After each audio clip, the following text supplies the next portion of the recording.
50,000కు మించి డబ్బు తరలిస్తే చట్ట ప్రకారం చర్యలు తీసుకుంటామని తుఫ్రాన్ ఆర్టీఓ జయచంద్రారెడ్డి సూచించారు. మెదక్ జిల్లా వెల్దుర్తి మండల కేంద్రంలో చివరి దశ ఎన్నికల నామినేషన్ ప్రక్రియను ఆయన పరిశీలించారు. మండలంలోని పలు గ్రామ పంచాయతీల సర్పంచ్, వార్డు సభ్యుల నామినేషన్లను ఆయన పరిశీలించి పలు సూచనలు చేశారు. నామినేషన్ల ప్రక్రియ నేటితో ముగుస్తుందని, రేపు నామినేషన్ల పరిశీలన ఫిర్యాదులు స్వీకరిస్తామని పేర్కొన్నారు. ఎన్నికలు సజావుగా జరిగేందుకు ప్రజలు సహకరించాలని సూచించారు. ఓటర్లను ప్రలోభపెట్టే విధంగా డబ్బు, మద్యం తరలిస్తే చర్యలు తీసుకుంటామన్నారు. ఎన్నికల నేపథ్యంలో ప్రత్యేక బృందాలు తనిఖీ నిర్వహిస్తున్నాయని, ఎవరైనా 50,000కు మించి తరలిస్తూ పట్టుబడితే చర్యలు తీసుకుంటామని హెచ్చరించారు. ఈ కార్యక్రమంలో తహసీల్దార్ శ్రీనివాస్, ఎంపీడీఓ ఉమాదేవి, ఆర్ఐ నర్సింగ్ యాదవ్ పాల్గొన్నారు.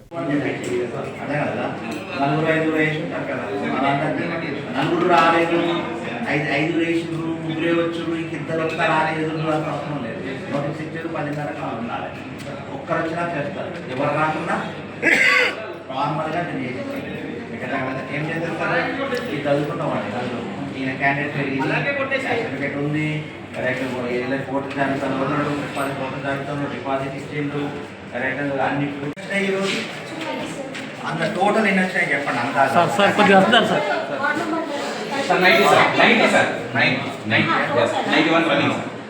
రన్నింగ్. Very good. అట్లా 91 రన్నింగ్, అది 18 ఉన్నాయి, 16 ఉన్నాయి. అంటే ఇంకా మీరు 15 ఓకేనా? కాబట్టి 16 కూడా నెంబర్ 1 ఒకటి అయిపోయింది.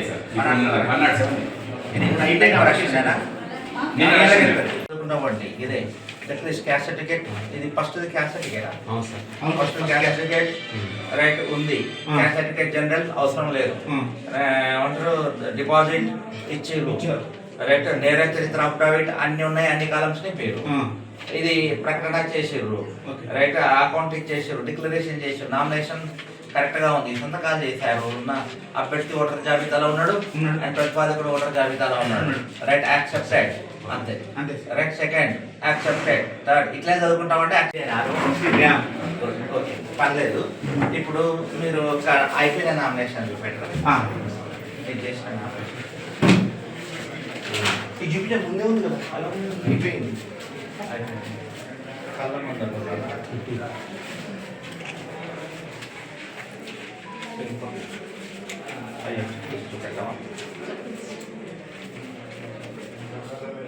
రేపు స్క్రూటినీ కూడా అంతే పిలుచుకొస్తున్నావు బయట, ఇక్కడే ఉంచున్నావా? ఫోన్ నెంబర్స్ ఎక్కువ మంది అయితే ఏం చేస్తావు? ఇచ్చారు కదా ఇవన్నీ, అవునవును రాశారు కదా, వీళ్ళు ఓటర్ లిస్ట్లో కూడా ఉన్నారా? చెక్ చేసుకున్నారు కదా, మళ్ళీ చేసుకోవడం అవసరమా?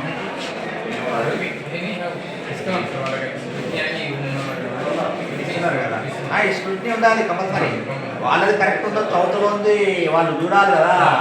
వాళ్ళకైనా అభ్యంతరం ఉంటే వాళ్ళకి ఎవరు నామినేషన్ ఇస్తారో తెలియకపోవచ్చు, చూస్తారు కదా.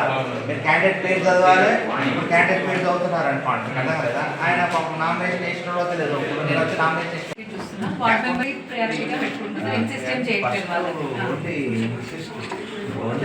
నామినేషన్ నింపిండ్రా. ఒక్క నిమిషం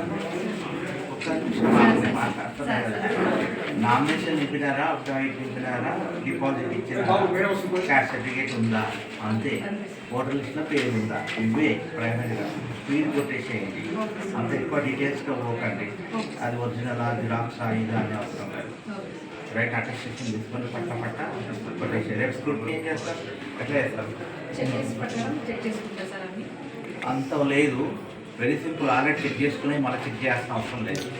ఆ ఊళ్ళోనూ ఆ వార్డులో రెడీయా. వెల్దుర్తి మండలంలో 3వ దశలో మా గ్రామ పంచాయతీ ఎన్నికల నిర్వహణకు సంబంధించి నామినేషన్స్ గత 3 రోజులుగా తీసుకోవడం జరుగుతుంది. ఈరోజు చివరి రోజు. రద్దీ ఎట్లా ఉంది అని పరిశీలించడానికి ఈరోజు ఇక్కడ రావడం జరిగింది. రద్దీ కూడా క్రమ పద్ధతిలో ఇక్కడ నామినేషన్స్ ఫైల్ చేస్తూ ఉన్నారు. సో ఇక్కడ ఆ సిస్టమ్ అంతా కూడా కొంచెం ఒక ఆర్డర్ ప్రకారం ఒక సీరియల్గా ఉండడం వల్ల ప్రజలకి ఇక్కడ పోవస్ లేదు, అంటే ఇబ్బందికరంగా పరిస్థితులు అలాంటివి ఏమీ లేవు. నిన్న కొంచెం రష్ ఎక్కువ ఉంది, అది కూడా లాస్ట్ మినిట్లో 4 గంటలకు ఎక్కువ మంది రావడం వల్ల ఒక కౌంటర్లో కొంచెం లేట్గా వరకు కూడా నామినేషన్ల స్వీకరణ జరిగింది. అదర్వైజ్ ఇంకా వేరే ఇష్యూస్ ఏమీ లేవు. ప్రజలకు విజ్ఞప్తి ఏమిటి అని అంటే ఎట్లయితే నామినేషన్స్ ప్రశాంతంగా జరిగినాయో అదేవిధంగా ఎన్నికలు కూడా అత్యంత ప్రశాంతపూరితమైన వాతావరణంలో 14వ తారీఖు నాడు ఆదివారం నాడు ఉదయం 7 గంటల నుంచి 1 గంట మధ్యలో నా ఎన్నికలు కూడా అంత సజావుగా జరగాలి ఎదుగుతు మండలంలో అని ప్రజలకు నేను 17వ తారీఖు నాడు ఇది 3వ ఫేజ్ ఉంది కాబట్టి 17వ తారీఖు నాడు అత్యంత ప్రశాంతపూరితమైన వాతావరణంలో ఎన్నికలు జరగాలని కోరుకుంటూ అదేవిధంగా గమనించాల్సింది ఏమిటి అని అంటే ఫ్లయింగ్ స్పాట్స్ కూడా తిరుగుతూ ఉన్నాయి. ప్రజలకి తెలియక పాపం వాళ్ళ ఇతర అవసరాల